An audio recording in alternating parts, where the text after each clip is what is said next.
Assalamu alaikum, hurmatly görүүчүлөр, интернет колдонуучулар.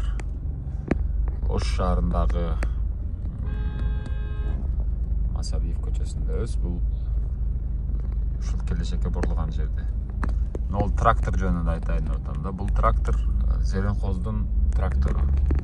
Адатта мындай тракторду талаада түшүм жыйнаганга иштетишет.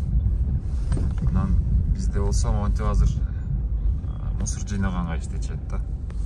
Ушул тракторду беркиндей КамАЗга же башка бир жабык түрдө ташый турган транспорттун түрүнө өзгөртсөк болбойбу дейин деп атам. Анткени могу үстүнө түшкөн жалбырак мусор кайра эле шамал болгондо башка маалда чачылат да.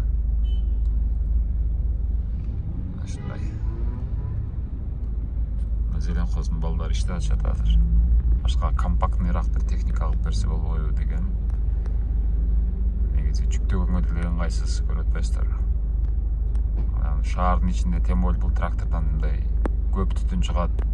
Шаардын ичинде автотранспорттордун кеңири аракеттенишине дагы тоскоолдук кылат да. ПРЦ менен тем более трактор анын тележкасы бөлөк болот бой.